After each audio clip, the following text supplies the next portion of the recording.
A love story, in a way, right? And it's called Ice Cream in the Park. And if you catch on with the chorus, please sing along.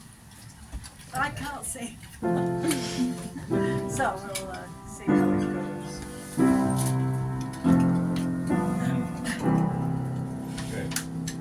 I'd just like to say it's a beautiful day, and I'm going for a walk in the park.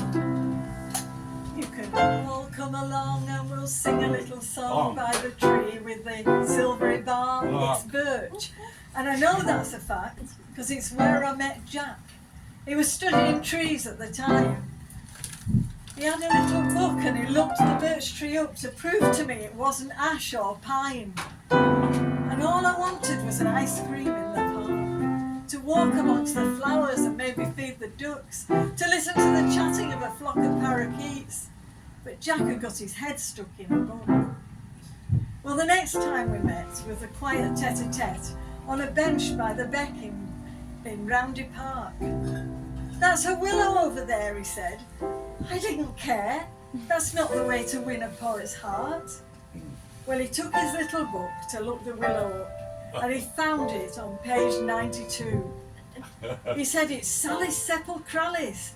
I said, "I don't care who the fuck is Alice." And the air was thick with 50 shades of blue. And all I wanted was an ice cream in the park. I can't sing. To walk amongst the flowers and maybe feed the ducks. To listen to the chatting of a flock of parakeets, but Jack had got his head stuck in a book. Well, our next disastrous date was by the boating lake. That's where he got down on his knees. He'd seen a little ash seed in amongst the pondweed, and his head was back in his book of trees. I think he must have tripped. Certainly he slipped and toppled head first without a sound. He just fell into the lake.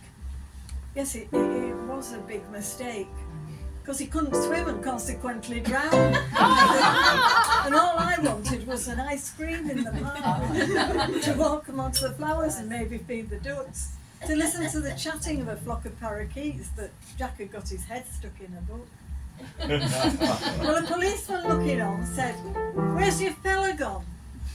And he cautioned me and took me to the station. I said, "He's with the fucking trout. I'm not guilty, let me out." And I'll tell you this just for your information.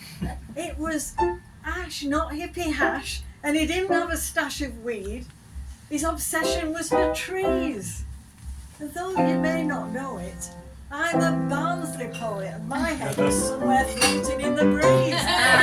Because all I wanted was an ice cream in the park, to walk amongst the flowers and maybe feed the ducks, to listen to the chatting of a flock of parakeets. But Jack had got his head stuck in a book. The moral of this tale is, if you're a male and you're passionate about dendrology, never date romantic poets, because before you know it, you'll end up with someone just like me. And poets, Yes, please beware. There are tree spotters out there who think of wood and woodland every minute. So please, take my advice.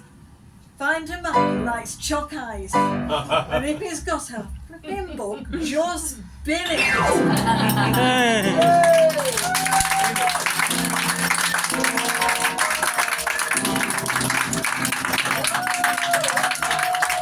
Hey. We've never done this together before. We never met before. And how wonderful Clifford's been. I've enjoyed every moment. Thank you so much. Thanks. And thank you for David, because he has actually arranged the whole evening. Yeah. Hey.